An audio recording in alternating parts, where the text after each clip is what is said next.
Welcome, everyone, to episode 145 of 1 Hour, 1 Decision, 1H1D. I'm Chris. And I am Tom. And we take 60 minutes and play a random game on Xbox Game Pass and decide, well, Tom, it's at the time of this recording, it is October, and we're playing a spooky game. Surprising Button wanted us to play a spooky game. It sounds perfect. Yeah. And is Amnesia, collection worth our time? Let's collect all the amnesia. We'll find out. And as we said, this game it's actually multiple games. It's the collection of games from the developer Frictional Games, and it comes with 3 games, which are the first one being Amnesia: The Dark Descent, second one being Amnesia: A Machine for Pigs, and finally Amnesia: Justine. Oh ho! Now, I'm only going to give you the release date of this actual collection because all these games are spread out all over the place. But when I did that research, this was all over the place too. This game, or this collection of games, came out on the PS4, I believe, first in 2016. Okay, September 2016. Xbox One in September of 2018, the Switch on September of 2019, then the PC in October 2020. And on this particular service, Xbox Game Pass, it came out supposedly in October of 2022. So many dates. And people everywhere can supposedly can play it at this point. But I played this on the PC, and it was 7.74 gigabytes on the PC. Tom, what about you? Curious. It was only 5.7 gigs on the Series S. Interesting. I guess it in between just one of those years, there's some savings of gigabytes for the Series S. So, optimization on the Xbox. I guess they had plenty of time to figure it out. They did. They sure did. But what kind of game is this? I put first-person mystery horror. Ooh. Yeah, that's right. I put first-person survival horror game. Yeah, I hesitated to put survival because I don't feel like you're being hunted by something, or at least not in the traditional sense. This isn't like Resident Evil or Enderman or something where something spooky's trying to grab you. I think the first one, there is literally something chasing you. Well, anyway, what is the game loop of this game, though? I put explore a spooky manor to find clues that unlock new areas and restore your memory. Okay. Kind of like almost like a memento in a way, right? Because you're like, yeah. We'll get into it a little bit, but I just put don't poop your pants in survive. No poopy pants. No poopy pants here. Wear those brown pants, those khakis if you have to. But yeah. But the dark khakis, not the light khakis. No. I guess it depends on what you're eating. Anyway, let's get on to our likes here, please. Oh boy. So I thought it was pretty cool that no matter which one of these games you started, it throws up text on the screen to kind of walk you through the developer's idea of how you should experience the game. Yes. And kind of says, like, don't worry about saving, we'll take care of it. Or don't worry about saving because it ain't going to matter. Right. Or like each one of these kind of takes like a little different approach. Yeah. But either way, it's sort of telling you, like, we want you to focus on the game. This is the way to experience this game. Right. The way that we intend for you to experience it. And I like that. I thought it was pretty neat, kind of set expectations before you even began the game. Yeah. And it solved me from having to look for things, because a couple of short sentences and it was like, okay, this is what I'm signing up for. Right. And I like that.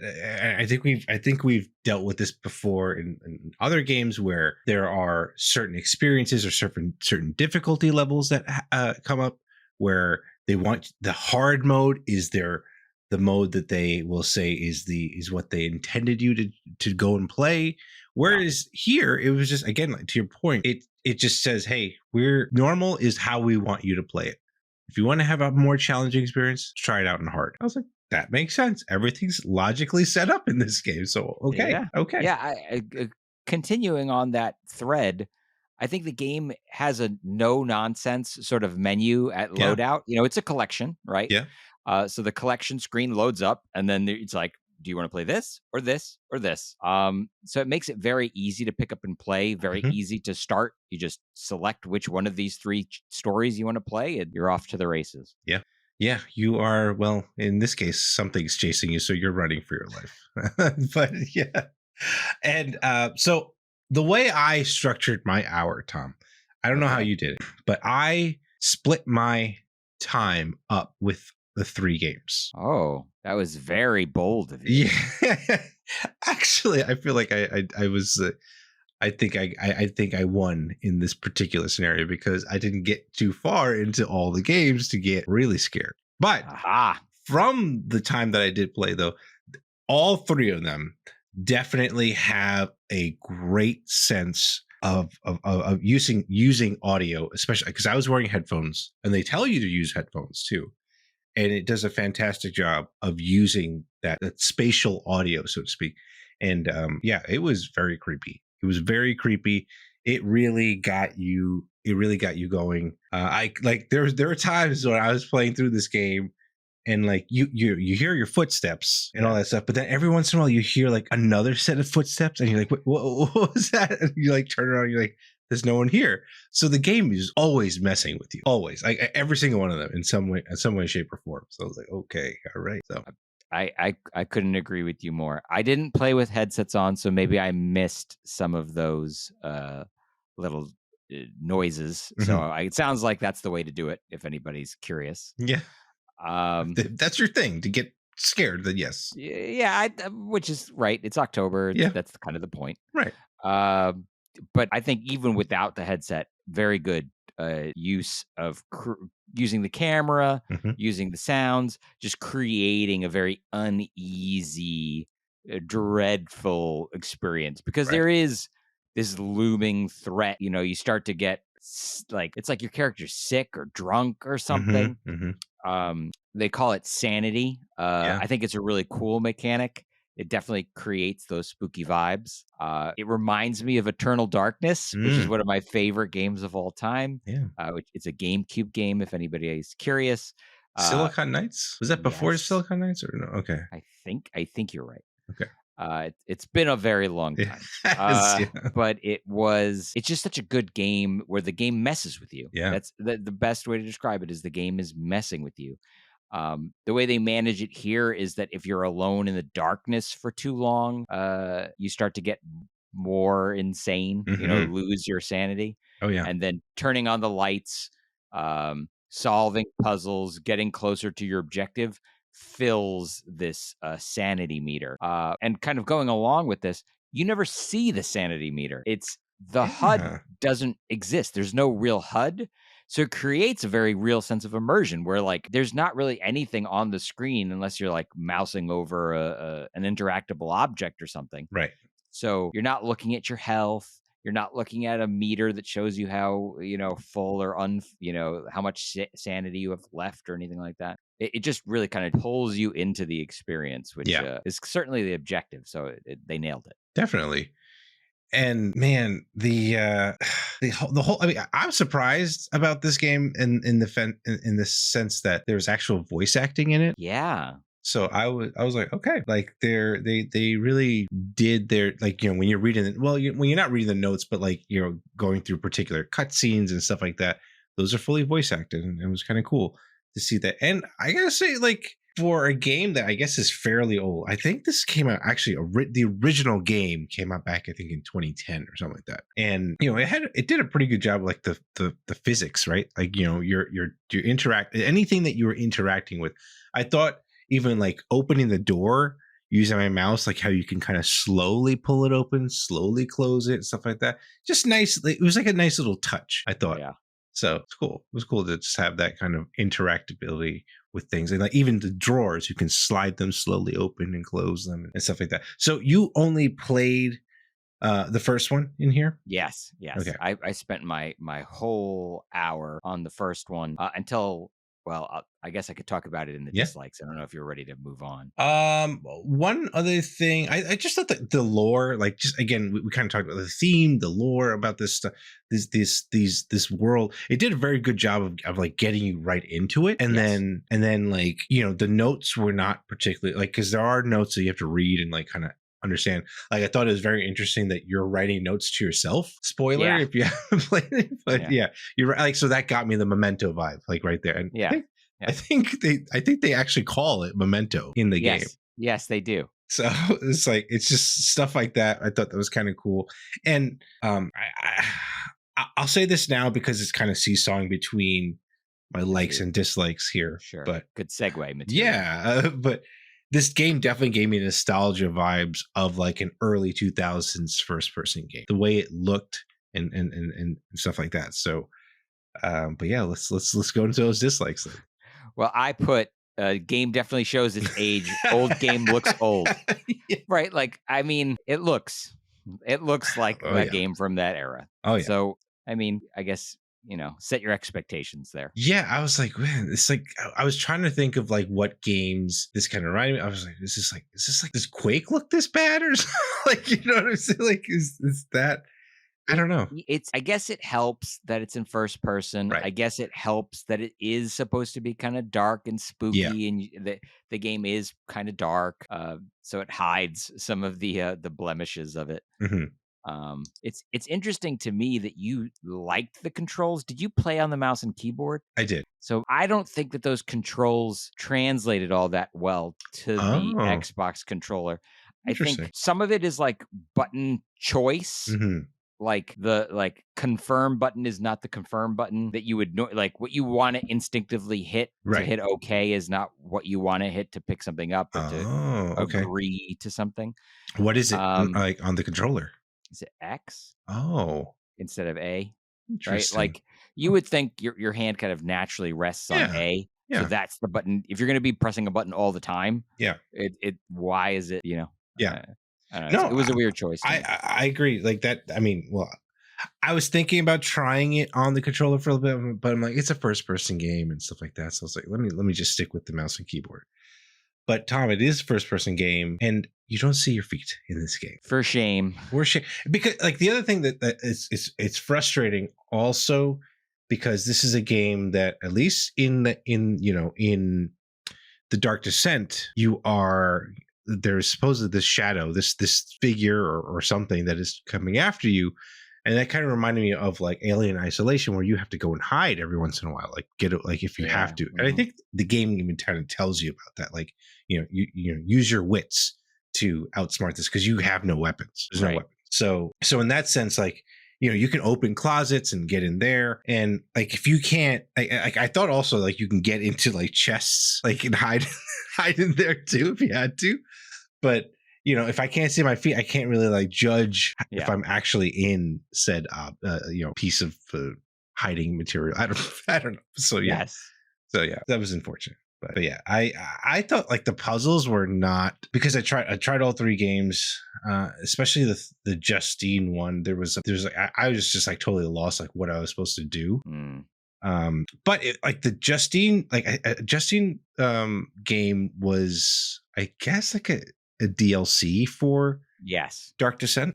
So that's correct. But what was interesting about it is like it had like the cool thing about it, kind of like a like for that particular game, it almost had like a Saw feel to it. Okay. Because you get to a particular place, and like the game kind of tells you this too. First of all, there's permadeath in that game, apparently. And secondly, they say every person that you see, you can save, but that's up to you. So then I got to a point where there's this guy that was strapped to a table, and there's this gigantic drill on top of him. And I was like, "Oh, what's this lever do?" I pulled the lever, but it didn't. But I was like, I saw it come down, but then I quickly like turned it off. But it was still like, okay, and how do I get him out of there? Because there's a big padlock on it. And then there's things like, you could pick stuff up, but the stuff was like very light. So I couldn't break the padlock. So I was like, okay, how do I get this guy out of here? So, and I was just wasting my entire 20 minutes there, like just trying to figure that out. While this other thing, well, that's a worthwhile pursuit. Yeah. So, but yeah, like that was kind of thing that I was a little frustrated about. And then in the Dark Descent, I got to a point where you follow that trail, you get to the note that that you find out that you're talking to yourself, and then I just didn't know where to go after that. So I was like, I was like going back down that hall. I was like, oh my god, I don't want to go down that way. So I was like, let me see if there's somewhere else I have to go. And yeah, that's kind of where I was stuck there. And then the machine for pigs, like the creepy kids. Creepy kids are creepy as heck. So Sure, they're running around scampering. I'm like, oh my god, what is that? So yeah, that was kind of horrible. Horrible. just a bad time overall. Just a bad time overall. I'll tell you, I had some similar difficulties. I found a chest, but I couldn't open it. It just seemed like an object I could pick up and throw. And I'm like, this is weird for this to be a chest, but it doesn't open. Right. It's just like a lot of, and really like a lot of the objects feel like they're just for throwing around. Like the books, there's a lot of stuff that you can interact with. Yeah. But the interaction is just pick up, put down. And at that point, I just kind of feel like don't make something interactable if it's just to pick it up and throw it around the room. Like, yeah, and with the books in particular, it's not like you can pick up any book. There's particular books that you can pick up. Yeah. And that's what that was definitely frustrating, because it's like, okay, I can pick up this book, but I can't pick up that book. I was trying to throw a book into a fire. It didn't burn. So, okay. I mean, again, I get it was from 2010, but like, if you're going to do that. Yeah. I just feel like some of the choices, design choices are questionable to me. Yeah. One of the negative sides of not having a HUD means that you don't have a map, which means getting lost is a pretty easy thing for you to accomplish. Oh, yeah. Especially if you get turned around in a dark space and all the rooms kind of look the same. So I definitely went around in circles for a while in certain parts, which is not fun. And then on top of that, I got completely stuck at a point in the game because I couldn't shove a big rock. And I wasn't sure if maybe I glitched the game somehow by trying to open a door and like did some kind of clipping thing. Yeah. So I saved and backed out of the game. And then when I loaded the game back in, that problem was still occurring. So I was literally stuck. Wow. Which gave me an opportunity to like load up the other games for a couple of minutes. Okay. What'd you end up playing after that then? I loaded up. Is Justine the one where you start in the cage? No, that's Machine for Pigs. Okay, then the that was cage, the bed, like you hear the kids laughing. And so yeah. Machine for Pigs. So also because it's 3 games, and you'd think there'd be some kind of like over way to like get back to that menu, there isn't. No, or at least certainly not on the Xbox, which means if you want to save and quit and go to one of the other games, you have to close and exit the game completely. Force close the whole game and then restart it up from scratch, and then it'll bring you to that loading screen, and then you can select a different game. Oh, interesting. I wonder, like, because on the Xbox, like the newer Xboxes, you had that quick resume stuff, so you had to like forcibly quit the game. Oh, okay. You have to like go into your menu and hit close and like completely close it. Okay, because like on the PC, the annoying part for on the PC is that it would quit the game, but also quit that UI that you would switch the games, so you'd have to then relaunch the whole thing to then open the next game. So I guess kind of similar experience. Sounds pretty similar. Just different way. But yeah. Cool. Any other thoughts? Should we go into our other notables here? Yes, I'm ready to continue. How long to beat says this game in total. This is with all 3 games, takes about 13 hours to complete. 13 hours. You don't say. It's quite a small amount of time. This is definitely a weekend game. Again, if this is something that you're into, this is definitely a weekend game that can be complete. A game that can be completed in a very short amount of time, which is cool. I appreciate that. Appreciate that. And certainly one of these games, it sounds like with sufficient time, you could finish it in a sitting. Oh, yeah. Oh, yeah, I guess you really want to do that. But yeah, what do you get? Do that to yourself. Yeah. I'm not doing that. It does have Xbox Cloud saves, though, so it does transfer that as well. So if you, again, want to save your progress, but the game apparently does it all for you. So, Yes, and you can at any point save and quit, and it'll just remember you could, I guess, use that to your save scumming advantage. But Yeah. It allows you to stop wherever you want, which I appreciate. What you got, Tom?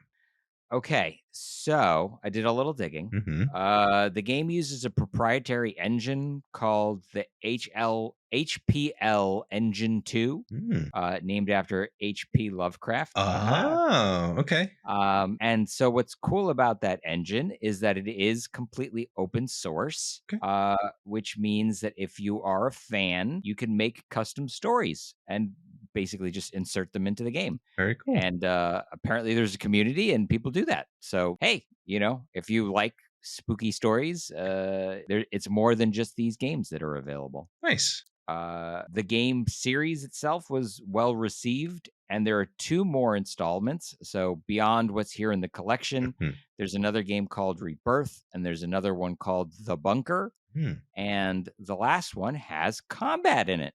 Oh. Which is apparently something they were struggling with trying to get into this game and kind of just caved on, and just didn't put it in. But subsequent installments have. So Nice. Okay. you don't have to just run away. If the idea of just running away sounds not so fun, there's a game in this series where you can stand and fight. Nice. And I was struggling with this particular game too, because I'm like, what the heck is going on? Why is it? I know I'm playing a game, right? I know I'm playing a game. I know this has no effect on me and my life in general. But why am I getting terrified? Why is it that I am so scared of what's happening in the game is going to affect me? It's just fascinating to me how this like form of media can do that.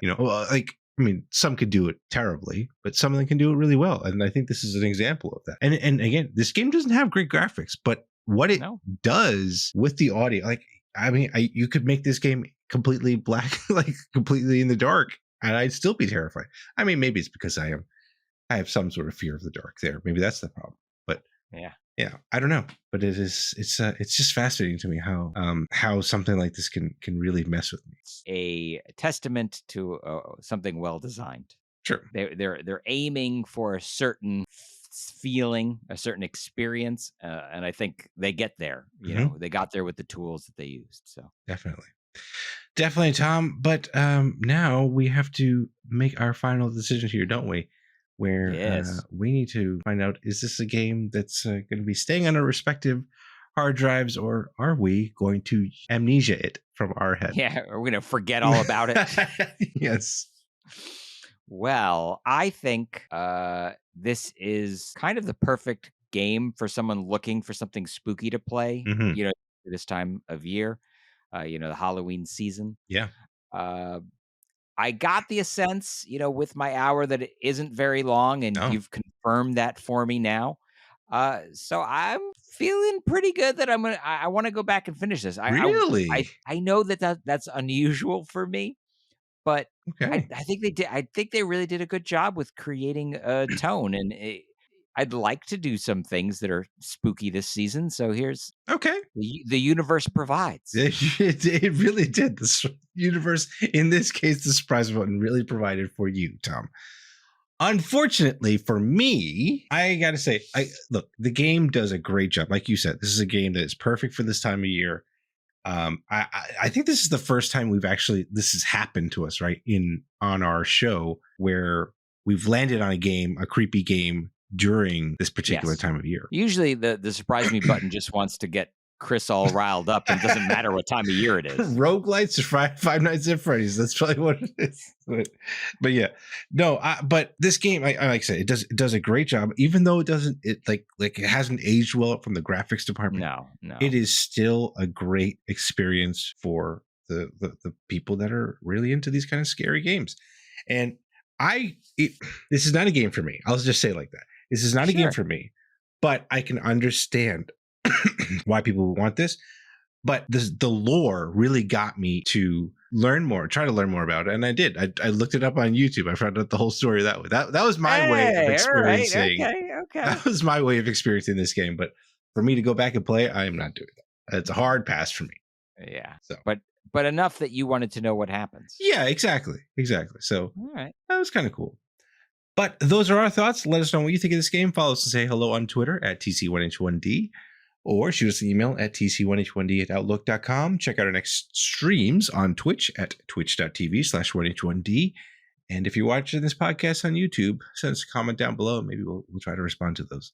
1H1D is part of that QTB network, and if you like any kind of really cool gaming content, blogs, TikToks, whatever, it's all there at quitthebuild.com/network. There is one last thing that must be done before we can leave. There sure is. We got to find out what we're playing next. So hopefully the surprise button doesn't screw me again. But here we go.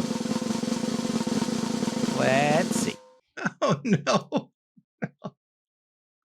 Oh, it really did. I think it sounds like it might be rigged. I think it really is. It really is at this point. We are playing Soma. I have a feeling that that's a scary game. It is because guess what? It's by the same people. So perfect. Yeah. Yep. We're going to be playing Soma on our next episode. But until then, thank you so much, everyone, for tuning into this episode. And we will catch you on the next one. Thanks, everybody.